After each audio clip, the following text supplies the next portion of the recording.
Morning friends, आप सभी का स्वागत है हमारे यूट्यूब के द एजुकेशन पॉइंट चैनल में। मैं विभवराज पुनः आप सबों के लिए आज मैं उपस्थित हो चुका हूं, जो आप लोगों के लिए करंट अफेयर्स का जो शो है, जिसमें आप सभी को उन तमाम घटनाओं एवं सभी तरह के जो एग्ज़ाम के पर्पज़ से जो उपयोगी होता है उसके लिए आप सभी के सामने लेकर आया हूँ।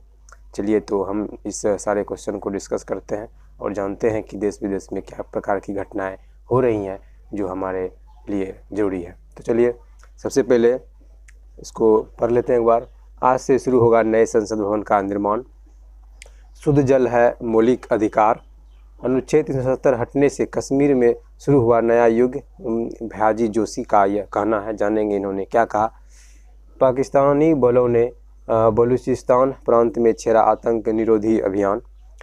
अमेरिका में 7 दशक बाद किसी महिला को दी गई मौत की सज़ा। आज जैसा कि आप सभी जानते हैं 15 जनवरी है को मनाया जाएगा सेना दिवस। मशहूर लेखिका और सामाजिक कार्यकर्ता महाश्वेता देवी का जो जन्म हुआ था आज ही के दिन हुआ था। तो जानेंगे इसके पूरे इतिहास के बारे में, क्या इनका रोल था अपने समाज में इनके प्रति। तो ठीक है, तो चलिए पहले सबसे पहले हम लोग जो आपका पहला क्वेश्चन है, आज से होगा नए संसद भवन का निर्माण।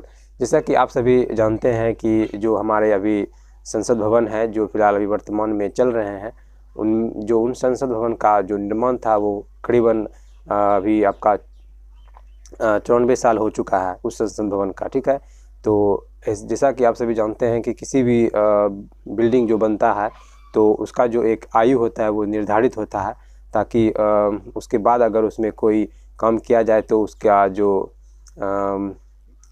क्या कहते हैं मजबूती जो होता है वो थोड़ा मजबूती में कुछ कमी आ जाता है। इसके वजह से जो नए संसद भवन का निर्माण किया जा रहा है, जिसका आज शुभारंभ किया जाएगा जैसा 15 तारीख से, क्योंकि एक ऐसा मुहूर्त निकाला गया था कि जो हमारे जो अभी फ़िलहाल जो आप लोगों का जो एक पर्व, हम लोगों का भी जो पर्व अभी ख़त्म हुआ है जो कि आपका मकर संक्रांति था, इसके बाद का जो दिन शुभ माना जाता है, तो इसके लिए आज से उस कार्य को शुरू किया जाएगा। तो आप सभी को बता दें कि पिछले संसद भवन का जो निर्माण किया गया था वो कुल 83 लाख है उसकी लागत लगी थी, जिसमें हमारे देश में जो अंग्रेज़ों का शासन था उसी समय इस को बनाया गया था। ठीक है, तो और एक बात बता दें कि जो हमारे जो इस संसद भवन का जो पुराने संसद भवन का जो निर्माण किए हुए थे जो वास्तुकार थे एडविन ल्यूटियर और एल्बर्ट बेकर थे।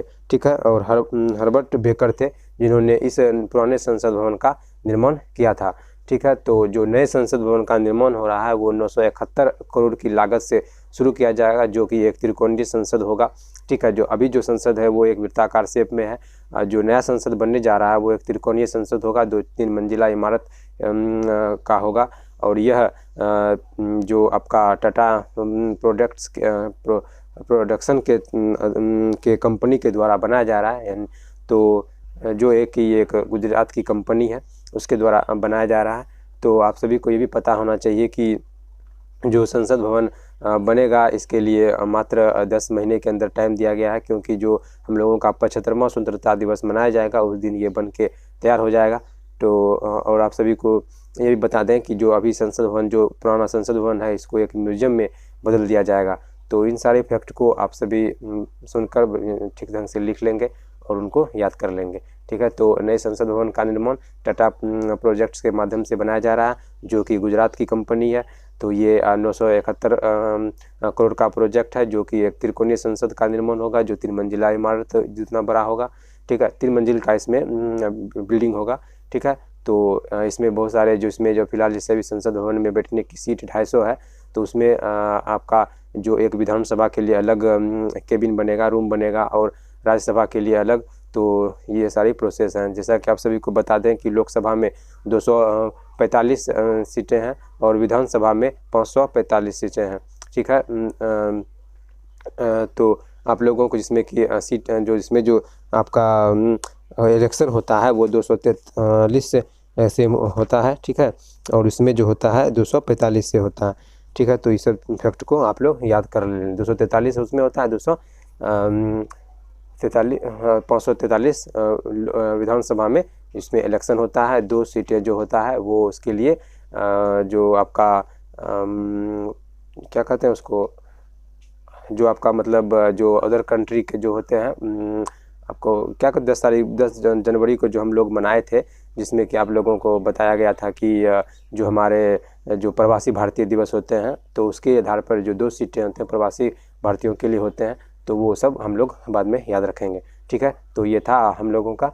तो और आप लोगों को बता दें जो नए पुराने संसद भवन का वास्तुकार कौन थे, एडवर्ड लुटियंस और हर्बर्ट बेकर थे, जिन्होंने नए पुराने संसद भवन का निर्माण किया था, जो कि फिलहाल आपका वो कब बना था, आप लोगों को बता दें कि ये जो पुराने संसद भवन का जो निर्माण था वो आपका एडवर्ड लुटियंस और हर्बर्ट बेकर के द्वारा बनाया गया था। तो चलिए आगे बढ़ते हैं। शुद्ध जल है मौलिक अधिकार। जैसा कि आप सभी को जानते हैं कि जैसे कि हमारे सुप्रीम कोर्ट ने बुधवार को यह बताया कि जो जल प्रदूषण है और लोगों का जो इससे स्वास्थ्य बिगड़ने की घटना है, तो जल प्रदूषण को उन्होंने एक मौलिक अधिकार बताया है। उन्होंने यह कहा कि जो हमारे जो देश में रहने वाले लोग हैं वो प्रदूषित जल को पीने से उनकी स्वास्थ्य में बहुत बड़ी बाधा हो सकती है। फिलहाल तो हम ऐसे ही कोरोना से जूझ रहे हैं, ऐसा सुप्रीम कोर्ट का मानना था। तो इन्होंने प्रत्येक राज्य को निर्देश दिया कि अनुच्छेद 21 जो है एक हमें जीने की स्वतंत्रता देती है, तो इससे प्रत्येक यहाँ पे जो रह रहे इंडिया में रह रहे नागरिकों का कर्तव्य है कि उनको स्वच्छ जल मुहैया कराया जाए। और उन्होंने यह भी कहा कि आर्टिकल 47-48 के तहत यह राज्य का परम कर्तव्य होता है कि यह संवैधानिक निकाय होता है कि उनको एक अच्छा स्वास्थ्य दिया जाए और शुद्ध जल दिया जाए। तो ये सब प्रावधान किए गए हैं सुप्रीम कोर्ट के द्वारा राज्य सरकार की ओर से। तो अब आप लोगों को ये भी बता दें कि मौलिक अधिकार जो है हमारे मूल संविधान में पहले 7 मौलिक अधिकार थे। फिलहाल हम लोगों के फिलहाल के संविधान में जो है वो 6 मौलिक अधिकार हैं। तो 7 मौलिक अधिकार में जो एक आपका संपत्ति का अधिकार था, उसके 1978 के 44वें संविधान संशोधन के तहत मौलिक अधिकार को हटा के एक विधिक अधिकार में डाल दिया गया है। इसमें कि आप संपत्ति नहीं रख सकते हैं, ऐसा अधिकार किया गया है। तो आप लोगों का फिलहाल 6 अधिकार होता है, जो कि आपका है समानता का अधिकार, शोषण के विरुद्ध अधिकार, स्वतंत्रता का अधिकार, जीने की स्वतंत्रता का अधिकार, बोलने की स्वतंत्रता का अधिकार। तो इस प्रकार के अधिकार आप लोगों के लिए किए गए। जैसे कि आपको समानता का अधिकार आर्टिकल जो है आपका 14 से 18 है, स्वतंत्रता का अधिकार जो है आपका आर्टिकल 19 से 22 है, और उसके बाद शोषण के विरुद्ध अधिकार जो आपका 23 से 24 है, स्वतंत्रता का अधिकार हो गया। धार्मिक स्वतंत्रता का अधिकार आर्टिकल 25 से 28 है। उसके बाद संवैधानिक विचारों का अधिकार जो आपका आर्टिकल 32 है। इन सारे आर्टिकल के आधार पर किया जाता है। ठीक है, तो आप लोगों को बता दिए जो आपका मौलिक अधिकार था वो कितने प्रकार के होते हैं। फिलहाल हम लोगों के संविधान में कितने मौलिक अधिकार हैं। तो अगर आपसे पूछ लिया जाए कि मौलिक अधिकार को जो संपत्ति का अधिकार था, इसे किस संविधान संशोधन के द्वारा हटाया गया था, तो 1978 के 44वें संविधान के संशोधन के तहत जो हम लोगों का मौलिक अधिकार है उसे मौलिक अधिकार जो है उसको संपत्ति का अधिकार जो है उसे मौलिक अधिकार से हटा के विधिक अधिकार में डाल दिया गया है। ठीक है, तो चलिए आगे हम लोग जानते हैं दूसरा क्वेश्चन। पाकिस्तान बलों ने बलूचिस्तान प्रांत में छेड़ा आतंकी विरोधी अभियान।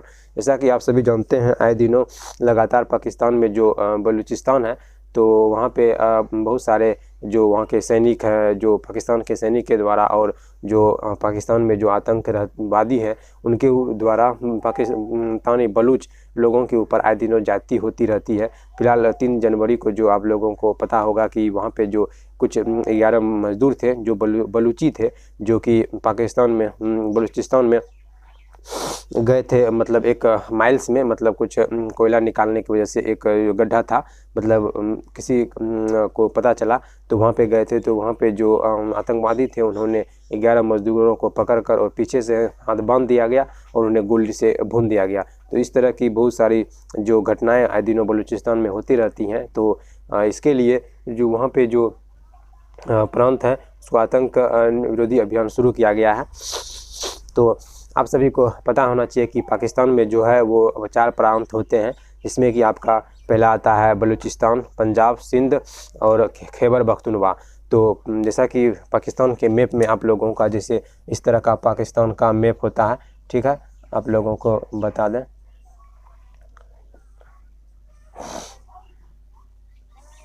इस तरह का शेप आप समझ सकते हैं, जिसमें कि आपका बलूचिस्तान सबसे जो ये आता है, ये बलूचिस्तान आता है। इस जगह आपका पंजाब आता है, ठीक है। उसके बाद ये अदर आपका सिंध आ गया, और टोटल सिंध हो गया। उसके बाद खैबर पख्तूनख्वा हो गया, पंजाब हो गया, सिंध हो गया।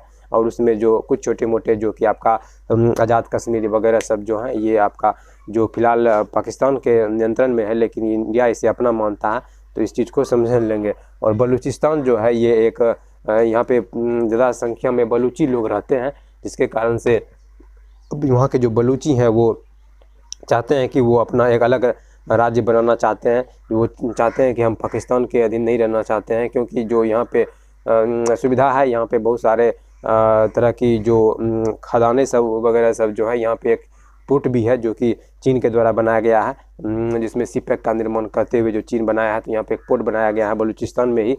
तो लेकिन बलूचिस्तानियों के लिए पाकिस्तान सरकार के द्वारा किसी प्रकार की कोई मदद नहीं की जाती है। जैसे कि यहाँ के लड़कों को पढ़ने के लिए किसी प्रकार का कोई स्कूल नहीं है, हॉस्पिटल नहीं है, इन प्रकार की बहुत सारी मतलब कह सकते हैं कि शोषण हो रहा है बलूचिस्तानियों के लिए। तो इस पे जो सारे मतलब जो भी कंट्री हैं इनकी निंदा करते हैं, ठीक है। तो हम लोग जानते होंगे कि ये सब हम लोगों का क्या है। तो बलूचिस्तानों का ये भी कहना है कि हम लोगों को इंडिया के साथ में मिला दिया जाए, लेकिन देखिए आगे क्या होता है, ठीक है। तो चलिए पाकिस्तान के बारे में कुछ जान लेते हैं। जो पाकिस्तान की राजधानी है वो इस्लामाबाद है। जो पाकिस्तान के राष्ट्रपति हैं वो पाकिस्तान के जो आपका राष्ट्रपति है वो आपका इमरान खान है, ठीक है। इस चीज़ को याद रख लेंगे। और पाकिस्तान जो मुद्रा है वो रुपया है। तो कुल जिससे कि आप सभी को एक ट्रिक्स के माध्यम से बता दें कि कुल 8 स्टेट हैं, मतलब देश हैं, जिनकी मुद्राएं आपका रुपया है। जिससे कि आपका हो गया मॉरिशस, इंडोनेशिया, मॉरिशस हो गया, इंडोनेशिया हो गया, उसके बाद आपका मालदीव हो गया, श्रीलंका हो गया, उसके बाद नेपाल हो गया, भारत हो गया, इंडोनेशिया हो गया। इन सारे देशों की जो मुद्रा है वो आपका रुपया है, ठीक है। तो किसी दिन इसको ट्रिक के माध्यम से हम समझेंगे। ट्रिक है एक, मामा श्री ने भाई से मांगा पाकिस्तान, तो उसी से माँ से आ जाता है माँ से आ जाता है मालदीव, उसके बाद आ जाता है मॉरिशस, उसके बाद आ जाता है आपका इसी से श्रीलंका, पा से पाकिस्तान, भा से भारत, ई से इंडोनेशिया मांगा, उसके बाद आ जाता है से सेशल्स आ जाता है आपका, पा से पाकिस्तान हो गया। तो ठीक है, चलिए इस क्वेश्चन को हम लोग डिस्कस कर लिए। चलिए आगे बढ़ते हैं। अमेरिका में 7 दशक बाद किसी महिला को दी गई मौत की सज़ा। जैसा कि आपको पता होगा, एक महिला का नाम है जिसका कि नाम आपका लिसा मोंटगोमरी है। लिसा मोंटगोमरी, इनको मतलब 7 दशक यानी 70 साल के बाद किसी महिला को फांसी दिया गया है। इस महिला का एक गुनाह था कि इन्होंने एक महिला का जो गला रेत कर मार दिया था। वह महिला जिसको मारा था तो वह महिला प्रेग्नेंट थी और उसके बच्चे को गर्भ काट कर निकाल लिया गया था। इस संगीन अपराध के तहत इन महिला को फांसी की सज़ा मुकर्रर किया गया। तो इन्हें एक मौत की सज़ा जो अमेरिका में दिया गया, तो वो एक महिला को 70 दशक के बाद, 70 साल के बाद दिया गया था, ठीक है। तो ऐसा कहा जाता है कि वहाँ पे जो सज़ा करने का प्रावधान है, जैसे कि इंडिया में क्या होता है कि अगर किसी को मौत का सज़ा मिला तो उसे मतलब फांसी पर चढ़ा दिया जाता है। लेकिन अमेरिका में क्या है कि वहाँ एक लिथम नामक इंजेक्शन लगाया जाता है, ठीक है। तो चलिए हम लोग उसके बारे में जानेंगे कि लिथम इंजेक्शन का क्या यूज है, कैसे उसको लगाया जाता है। लिथम इंजेक्शन जो है वो किसी जिसको मौत का सज़ा दिया गया उसको लगाया जाता है। उससे क्या होता है कि आदमी बेहोश हो जाता है उसके लगने के कुछ सेकंड के बाद। उसके बाद धीरे धीरे उनका जो सांस की जो गति होती है वो स्लो होने लगती है और सांस रुक जाता है, जिससे वो एक मृत्यु की अवस्था में चले जाते हैं। ऐसा बहुत सारे देशों में इस दवाई का उद्घाटन आविष्कार किया गया था, ठीक है, और इसको लाया गया। तो जैसा कि आप सभी को बता दें कि इसका जो आविष्कार सर्वप्रथम जो है आपका 17 जून 1888 को 17 जनवरी 1888 को अमेरिका में न्यूयॉर्क में किया गया था, ठीक है। तो जब इस दवाई का इन्वेंट किया गया तो इन्होंने जो और सब साइंटिस्ट थे, इन्होंने कहा कि इस दवाई का उपयोग फ़िलहाल हम लोग किसी को मारने के लिए या सज़ा देने के लिए यूज कर सकते हैं, जिसमें कि मौत की सज़ा की प्रावधान होगा। तो ये सब थे तो इसमें फ़िलहाल जो आपका इंडोनेशिया वगैरह सब है, मालदीव वगैरह सब है, यहाँ पर इस दवाई का बेहद उपयोग किया जाता है किसी को सजा देने के लिए या किसी को मारने के लिए। तो चलिए आगे बढ़ते हैं। जो क्वेश्चन है, आज 15 जनवरी को मनाया जाएगा सेना दिवस। जैसा कि आप सभी को पता होगा आज 15 जनवरी है, तो हम सभी आज उन तमाम सेना को सलामी देते हुए कहते हैं कि आज जो सेना दिवस मनाया जाता है ये आपका जो है 73वां सेना दिवस मनाया जाएगा। तो चलिए हम लोग जानते हैं कि सेना दिवस क्या है, कैसे है, क्यों मनाते हैं। ठीक है, जो आप सभी को पता होना चाहिए कि जिस समय भारत आज़ाद हुआ था 15 अगस्त 1947 को, तो उस समय जो है जब आज़ाद हुआ तो उस समय बहुत सारे मतलब जो कुछ पाकिस्तान जा रहे थे, कुछ मतलब माइग्रेंट्स वर्कर आ रहे थे, माइग्रेंट्स को आना जाना इस बहुत से प्रकार के मुतल पुथल हो रहा था, बहुत सारे का दंगे फसाद हो रहे थे। तो इस चीज़ को रोकने के लिए एक सेना का गठन किया गया जिसे थल सेना कहा गया। ठीक है, तो उसमें जो सेना के जो कमांडर होते थे उस समय ब्रिटिश के ही लोग होते थे। और उसके बाद जो हमारे के.एम. करियप्पा हैं, ठीक है, जो हमारे सेना अध्यक्ष जो हैं के.एम. करियप्पा, वो स्वतंत्र भारत के पहले सेना अध्यक्ष बनाए गए। और उन्होंने 1947 में जो आपका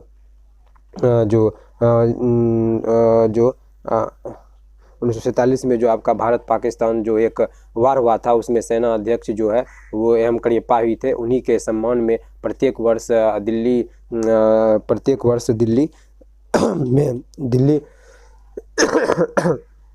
थोड़ा ठंड की वजह से गला फंस रहा है, थोड़ा इसके लिए माफ़ कीजिएगा। दिल्ली छावनी में प्रत्येक वर्ष जो आपका एम करियप्पा के सम्मान में परेड निकाली जाती है और उनके सम्मान में सैल्यूट किया जाता है। तो इसी के लिए प्रत्येक साल हम लोग सेना दिवस के रूप में मनाते हैं। ठीक है, तो ये था आपका सेना दिवस क्यों मनाते हैं। तो आप लोग जान गए कि जो हम लोगों के जो तलपुर जिस समय आज़ाद हुआ था उसमें बहुत सारे दंगे फसाद हो रहे थे। तो इस चीज़ को रोकने के लिए एक सेना का गठन किया गया जिसे थल सेना कहा गया। इसमें जो पहले कमांडर थे वो ब्रिटिश के ही थे, बाद में स्वतंत्र भारत के पहले जो सेना अध्यक्ष बने, थल सेना अध्यक्ष बने, वो एम करियप्पा थे। तो इनको आप लोग याद कर लेंगे, उन्हीं के सम्मान में थल सेना दिवस मनाया जाता है हर वर्ष 15 जनवरी को। ठीक है, तो मशहूर लेखिका और सामाजिक कार्यकर्ता महाश्वेता देवी, जैसा कि आप सभी को पता होगा कि 14 जनवरी 1926 में ही महाश्वेता देवी का जन्म हुआ था, जो एक महान लेखिका थी और सामाजिक कार्यकर्ता थी। यह समाज में जो हो रही बुराइयों को लिखती थी और इनको समाज में मतलब वो कहते हैं कि एक फिल्म और जो होता है ये एक जो नाटक होता है वो एक समाज का दर्पण होता है। उसी तरह एक उभर के आई समाजवेदी महाश्वेता देवी जो एक सामाजिक कार्यकर्ता थी। इन्होंने करीबन 100 उपन्यासें, बहुत सारे लेख लिखे। ठीक है, तो इनके लिए उनको बहुत सारे अवार्ड भी दिए गए, जिसमें आपका 1979 में साहित्य अकादमी अवार्ड जो कि बांग्ला की तरफ से दिया गया था। 1986 में पद्मश्री से सम्मानित किया गया। 1996 में ज्ञानपीठ पुरस्कार से सम्मानित किया गया। 1997 में रेमन मैग्सेसे पुरस्कार से सम्मानित किया गया। 2006 में पद्म विभूषण से सम्मानित किया गया। 2011 में बंग विभूषण से भी सम्मानित किया गया। तो ये था हम लोगों का आज का जो करंट अफेयर्स शो, जिसमें कि आप सभी को इन सब चीज़ों से अवगत कराया गया। तो हो सके हमको उम्मीद है कि आप सभी को कुछ हद तक तो क्लास अच्छा लगता होगा, लेकिन धीरे धीरे आप लोगों के लिए मेहनत हम कर रहे हैं।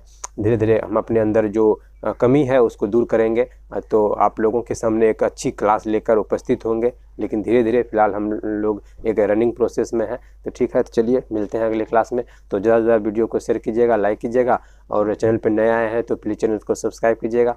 तो मिलते हैं अगले क्लास में। जैसा कि कल आप लोगों के लिए जो क्लास सिर्फ करंट अफेयर्स का हुआ था, बाकी नहीं हुआ था। कुछ कल का जो जानते ही होंगे, कल एक मकर संक्रांति का पर्व था, तो इसी के लिए उस दिन क्लास को थोड़ा सा नहीं ले पाए हम।